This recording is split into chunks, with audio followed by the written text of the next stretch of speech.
What is going on, you guys? Welcome back to my channel. My name is Jessie. In today's video, we are going to be not squeaking the desk. We're actually going to be talking about macros. What are they? How do we calculate them and figure them out? How do we put ourselves in a caloric deficit? We're going to be talking about MyFitnessPal, how to track your macros, how to utilize this app, and the different strategies that you can use. I don't buy the premium. I'll explain why. And then we're also going to be talking about measurements, how to take your body measurements the right way and what specific ones are the most important, and then like how to take your progress pics. So this video is dedicated mainly to my 8-week challengers. So I just launched a program. It's the 8-week build and shred, or 8-week #take control build and shred challenge. And today is Sunday the 24th. So tomorrow on Monday the 25th is going to be everybody who's doing the challenge day 1. I actually am starting my challenge today just so I can put out content the day before, so it can utilize and help anybody doing the challenge, whether it's, check-in pictures, progress pics, how to upload those, how to send those, and how to do those correctly so you have adequate, good progress pics that really depict, you're like, if you take a progress picture, you're not going to take one at 8 in the morning and then next week on Monday you'll take it at like 6 at night after you've had majority of your meals, because it's not going to be a big depiction of what your actual progress looks like. But and then I'm going to be also implementing in different videos with voiceovers, just from some of them that I've already recorded, to help you guys out, so then you can be set up for success and ready to go Monday whenever this challenge starts. So let's just go ahead and get into the video where first I'm going to explain what macros are, and then I'm going to put in a video showing you all how I actually calculate my macros with my specific formula that I have found and utilized, and for me it works. So basically macros are macronutrients, which are your big important nutrients that we need in a day: your carbohydrates, your fats, and your protein. And then there are micronutrients. We don't really focus much on tracking those, but those are your vitamins and minerals. They're still very important, but it's not like I'm going to sit there and say I need 100% of vitamin A every day. Make sure in MyFitnessPal, oh, can't be under this or that. Like, it doesn't matter. Those are little tiny specifics that you don't need. So basically, getting your specific macronutrients and getting your caloric deficit is all based on this formula. And so basically what you have to do is you have to figure out your maintenance calories. And how do you do that? So you would figure out your BMR, which is your basal metabolic rate, what you burn at rest when you're like laying in bed as a vegetable doing nothing, because we have involuntary things that happen in our body. Our heart pumps, blood pumps, we breathe, we have digestion, we think, what else do we do? Those things that just happen automatically without us thinking about it, right? So that burns calories. And so basically what I've calculated, and you'll see whenever I insert this little, I guess I'll overlay it on this video, but you'll see that my basal metabolic rate is around 1,400 calories, and it all depends based on height, weight, age, sex. So your basal metabolic rate is not going to be the same as somebody else's. And then to get your maintenance calories, or your total daily energy expenditure, your TDEE, is how it's multiplying on a scale based on your activity level. So once again, you're not going to be the same as somebody else. If you're a desk job person and you sit at home and you mainly just go to the gym and then make yourself food and that's basically it, it's going to be a different amount of calories than somebody who goes to the gym 6 days a week, who has a waitress job and has 4 kids at home. Like, that person's going to be burning a whole hell of a lot of calories. So my go-to is I basically pick light activity. I mainly utilize that as like the universal basis, because it's better to underestimate than over, just because most people overestimate, or they think that they burn a lot more calories than they really do. So I multiply my basal metabolic rate by 1.375, and that typically gets me up to 1,925 calories. So I kind of just rounded that around 1,900. I basically work out 4 days a week, and in the challenge you'll see the first 4 weeks we're going to be doing 4 days a week with 2 cardio sessions. And so within that, I thought, for me, because I don't have kids, or I'm not, I basically sit all day, go to the park maybe once or twice, and then I work out. So I decided to just do 1.375. And so, then you'll have your number of 1900, 2000, 2200, whatever yours is. And to put yourself in a caloric deficit, you need to subtract it by 200 to 300 calories. We're not dropping it down to 1200. We're not picking this crazy number because you think, well, if I have a bigger deficit, I'm going to lose more weight.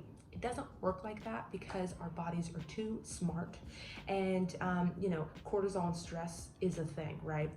So basically, you cutting your body down to 1200 calories, you cutting your daily caloric intake to 1200, thinking you're going to lose more weight, in the long run will hurt you. Sure, yeah, you'll have a jump start, you'll be losing weight a little bit quicker, but eventually our body's metabolism slows down. It has to adapt, it has to adjust, and so we don't want it to adapt and slow down and adjust, because it's like, holy shit, I'm burning this many calories and I'm eating so little, I need to adjust or I'm gonna basically wither away to nothing, right? We don't want that, no.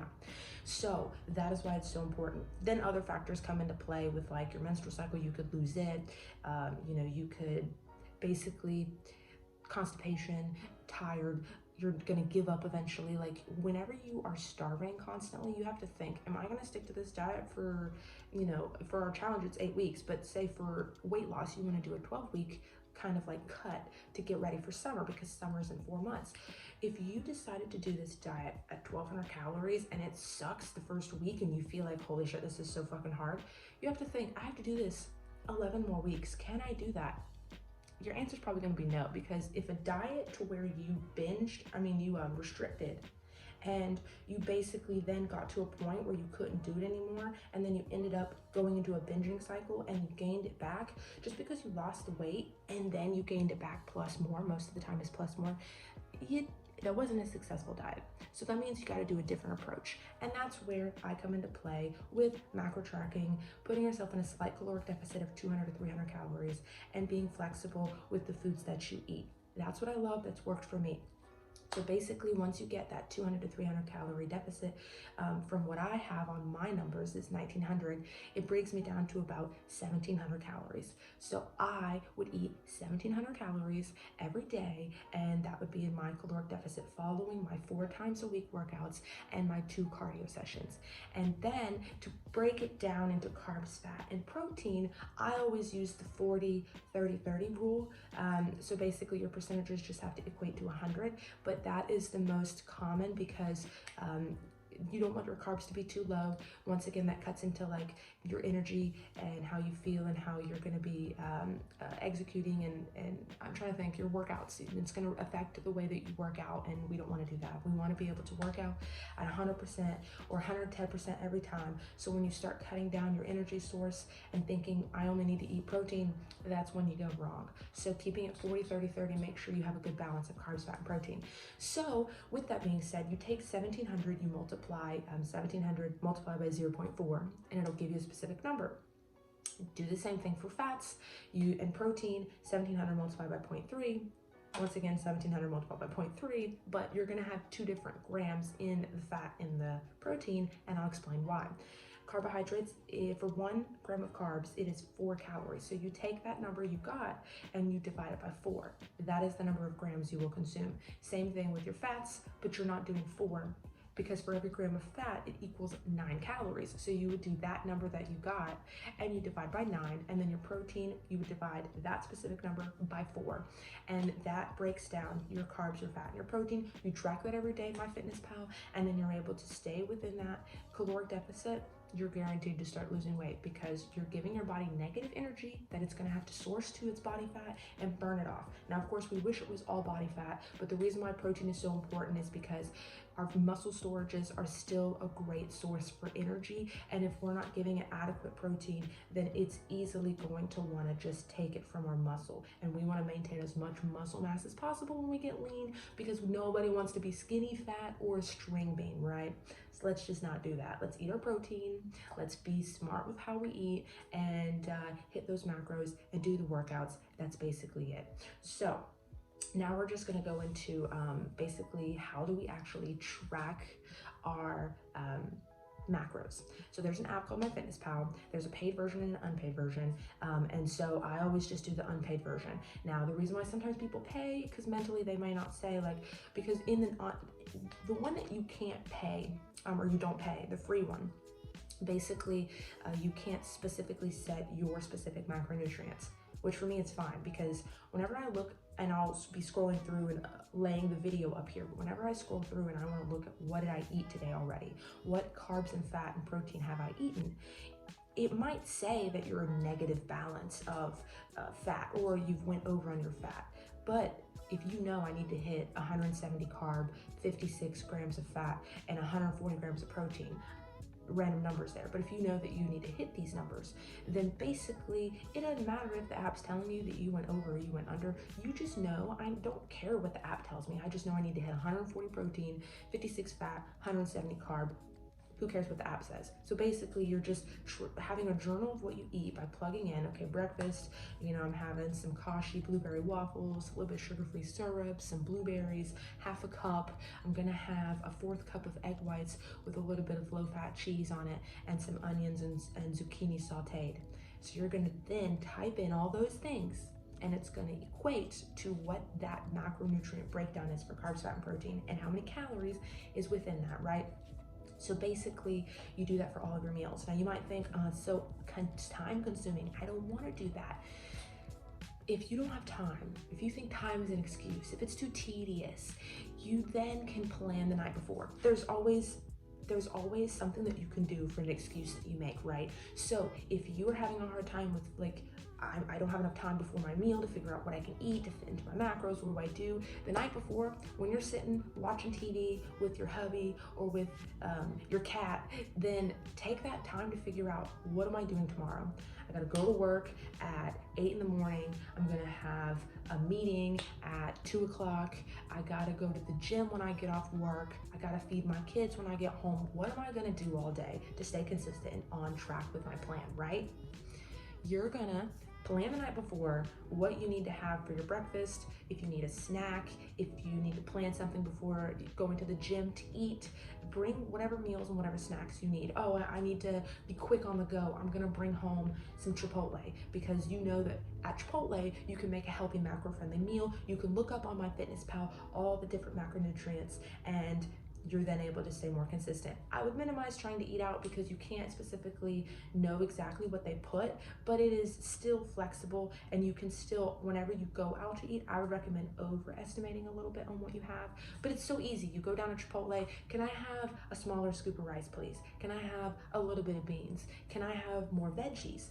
My guacamole, can I have it on the side? Please get guacamole on the side when you go to Chipotle, because they put a shit ton. So whenever you get it on the side, or any sour cream or any cheese or any avocado, stuff like that, if you go out and you can get sauces or anything, always do it on the side, because then you can be more particular with how much you want to consume versus mixing it all in, and then you're like, shit, this is like 1,000 calorie Chipotle bowl, and this is not going to fit into my macros, and then you paid for it, you feel like you got to eat it. So be smart with everything that you do. Plan. If you fail to plan, prepare to fail. Biggest quote of all. So basically, that's also why I like tracking macros, because if I want to go out with my friends and family to a restaurant, okay, you're going to Chili's, let me look up the menu, let me see what I can have, versus just going and getting a salad, because nobody wants to get a salad. Salads are boring, right? So instead of choosing the healthy option because you think it's going to be lower calorie, which you might be surprised, some of these salads are like 1,000 calories as well, so you might as well get a burger and fries and say good day to you. But I would choose to look up the macronutrients most places on MyFitnessPal or in the database of that app. And that's why I like it, because if you want to go get a donut at Dunkin' Donuts or something, and you want to eat it before or after the gym, and you want to fit that into your macros because you're craving it, okay, I'm gonna put that in my macros, but I'm gonna make sure the rest of my meals I'm gonna still hit all of my numbers, even if I have this donut or half a donut, whatever it is. So with flexible dieting, with macro tracking, it does give you that flexibility to be able to pick and choose and not live a life of, I have to choose what's healthy or what's deemed as low calorie, because it's boring. So when you go to restaurants, always be sure to say no butter, no oil. Always pick some type of veggie to go with it, because it's gonna help fill that plate and give you more volume. Always get some type of simple carb source. Make sure there's no extra cheeses or oils or butters or everything. Just make sure that it's pretty simple, but you can still have a burger, no bun, and fries. or you can have a burger with the bun and then get a side salad. You gotta pick and choose when you go. Same thing with Chipotle. If you're gonna go to Chipotle and you're gonna get a lettuce bowl, don't be getting guacamole, sour cream, and cheese. You know why? Fat, fat, fat. Like, its main nutrient is that it's got a lot of fats in all of them. They're, you know, not good, not bad, but still, that means a lot of calories, a lot of calories, a lot of calories. So why don't you choose or get them on the side and have a little bit of each, right? That makes the most sense. So basically, that's kind of how MyFitnessPal works. You plan everything, you put everything in. You know, if you really want something, you can fit it in. If you want that glass of wine at night, you know, put that in there. Most of the time, if you do have calories from alcohol, which I'll do a video on if I don't have it already, you would subtract that from your carbohydrates, but that's a video in itself.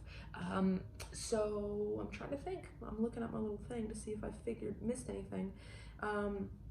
So yeah, I'm gonna overlay now, or not overlay, but I'm just gonna put it in how I took my measurements.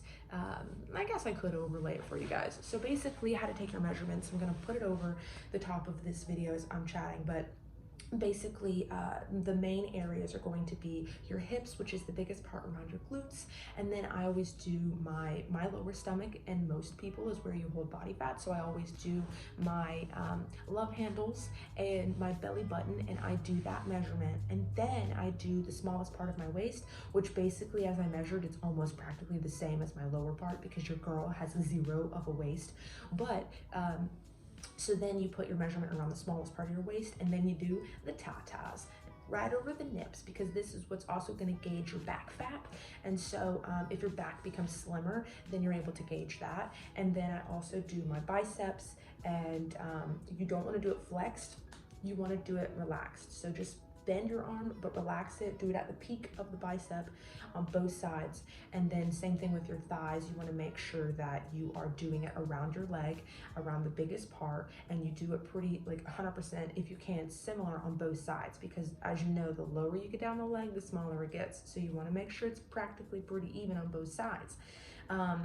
And then your calves. I don't really care about my calves, but I did it just because somebody else might want to do their calves. So just do your calves. Once again, don't do any of these flexed. Just do it where you're relaxed. It's on the biggest part, and write down those measurements. So basically, that's you just measure those once a week. When it comes to weighing yourself, I weigh myself every day. The reason for this is because, let me just give you a scenario. If you weigh yourself first thing in the morning, and then a week later you weigh yourself first thing in the morning, there's so many things that can make that scale change and make the scale fluctuate. So for me, it's like, what if on that day of the week that I weighed myself to check my progress to see if I lost weight? What if I ate my meal super late? I ended up not drinking enough water the day before. I had like a high sodium soy sauce type of meal or something the day before. My muscles are sore. My digestion is kind of acting up. Like, all these things can make the scale spike up. So then if you weighed yourself in a week and you actually gained a pound or gained 2 pounds just because of all of these factors, not because it's fat, then you're gonna say, oh, I didn't lose any weight. This isn't working. But it could just be because of these factors I just mentioned out, right? So what I do is I get a journal. Every single morning I wake up, I'm gonna weigh myself right away, or go to the bathroom first and then weigh yourself. And you do that every day. Mentally know the scale's gonna go up and down. It's just what it does because of all these factors that I mentioned. It's gonna go up and down. That's just how our body works. That's the name of the game. And you just have to understand that I'm not gonna see progress every day. I might not see progress every week, but just know it's gonna happen. So basically, you just wake up, take your weight, do that every morning, and then I also will do an updated video on this when my progress comes, like in a week. But basically what I do is I then add up all the numbers, divide by 7, which is taking an average of the week and writing that number down. Next week, taking my weight every day, I'm gonna add it all up. I'm gonna divide by 7. I'm gonna compare those two numbers because it gives you the best depiction on if you lost weight. And then you can compare those two numbers. And if you lost weight, great. Another little tip for you. If you actually weigh yourself and you do what I just said and you didn't lose any weight, but you're losing inches, because on that day, Monday for you guys, it'll be Sunday for me, when you take your measurements, if you're losing inches, but you're not losing weight, You're doing everything right. You're building lean muscle tissue because this challenge is build and shred challenge. You're building lean muscle, you're losing body fat. It's not going to equate on the scale to losing weight, but you're still body recomping. You are doing what everybody wants to do. You want to build the glutes or build whatever muscle, whatever has, gained in size, you're building, but you're losing body fat. Don't change anything, keep doing what you're doing. That's exactly what we want to happen. So just don't use the scale as your only gauge in if you're making progress, because you can make progress in so many other ways. Last but not least, I'm going to finish this video out on a little scenario when it comes to fat loss and what I tell everybody and anybody who asks me about weight loss and why you should look for validation every single day. If you made it to this video, to this part, I love you all, but this is amazing and what I need to tell everybody. Here's a scenario for fat loss. If you have a paper towel roll, right? And you use a couple sheets, you don't really notice. It still looks like a brand new paper towel roll. But then after a couple of days, that go by, you're like, holy shit, half this roll is gone. I'm gonna have to get a new one soon. Just like weight loss. In the beginning, you're not gonna see weight loss. Why? Because we can't spot reduce. We're gonna lose body fat all over randomly. Our body just picks where it wants to lose it, that's it, And so a little bit overall, you're not gonna see the big change, right? You're not gonna see that really quick validation of, holy shit, I'm losing weight. You just have to believe in the process and keep going. In the beginning, we want to see the biggest change. And that's where we're not going to see change right away. That means you're just going to have to keep going and believing in the process. So we're losing little bits of body fat over time, right? If you give yourself enough time, if you give yourself 2, 3, 4 weeks, that little bit of body fat overall will grow and grow and grow. And eventually it'll equate to a large amount. And then you're actually going to start seeing that moment. You're just like, holy shit. My pants are fitting better. The scale went down. My measurements are getting smaller. I feel leaner. I feel tighter. Like I'm seeing my shoulders a little bit more. Like you just have to believe in the process in the beginning, because I promise you, if you stay consistent, you do the task, you follow the plan, it's going to happen. It's just your body has to equate to losing enough negative energy. Like you have to continue to keep giving it a negative energy. Keep being in that caloric deficit. Your body's going to keep sourcing that negative energy we're not giving it. It's going to source what it needs from that body fat, and it's going to burn it. And you're going to just have to keep doing and following the plan. And eventually it'll equate to enough overall your body, it'll equate to enough from overall on your body. Those little bits will equate to a large amount, and you'll see that progress. And you just have to keep going no matter what. Just keep going. So with that, I've checked everything off my list, you guys. If you made it to the end of this video, I'm really, really happy. All of my 8-week challenge goers, comment down below if you have any questions, message me, DM me. But basically, I hope this video helped you if you're not doing the challenge. I greatly think this is some really good information and content for anybody trying to get ready for summer, shed down, lose some body fat. Last thing that I keep thinking in my head as I'm ending this video is to take progress pics, basically with video that I took that has my physique update, which I didn't even realize. I didn't say that I was putting it in there, but we're gonna just put it in there right now, because I didn't want to forget putting it in there. So my physique update, basically what you do is you take your video, you take screenshots of your front, your side, and your back, and then every single week, same lighting, same angle, same bathing suit or shorts and sports bra, whatever you're gonna use, do the same video, take the same screenshots, and do that every single week at the same time. Once again, you don't want to take a video first thing in the morning and then take a video the next time you take your progress pic, like late at night after you've eaten food. I always do it first thing in the morning with no food on my stomach right after I weigh myself. So every Monday, just know I'm gonna wake up, I'm gonna take my weight, I'm gonna take my measurements, I'm gonna take my pictures. And then by the end of the challenge, you should have 8. And it's great. Progress pics are an amazing way to see if my body's changing, even if the scale isn't. That's another form of progress, or another form of a measurement that you can take to gauge if you're really losing body fat and changing your body. And that's why, you might not want to take the pictures, but they're going to save you in the long run. Once you start seeing week 4 from week 1, you're going to be like, holy shit, I'm a fucking beast. So just remember that. But now I can end the video. So I hope you guys enjoyed this. If you have any questions or any specific topics you would like me to discuss, comment below. I'll make that video. Next video you're gonna see, which I'm actually recording today as well because it's my first day of my challenge, it's a full day of eating. I'm gonna be doing plenty of those. So I'm gonna be uploading the full day of eating as my next video to help anybody losing weight, but also my challenge goers to get some ideas. And then the video after that will be my progress update for 1 week. So you'll see how I, take my pictures, how I take my average of my weight, and how I take my measurements, and kind of how I'm tracking everything. So yeah, that's it. I hope you guys enjoyed the video. Please, click that little notification so whenever I do upload my videos, especially my challenge goer people, you'll know that it's there and you won't miss out. Go ahead and subscribe. Once again, you don't want to miss out. You don't want to miss out on your girl. And without further ado, you guys stay tuned for the next full day of eating video, and I will see you then. Bye.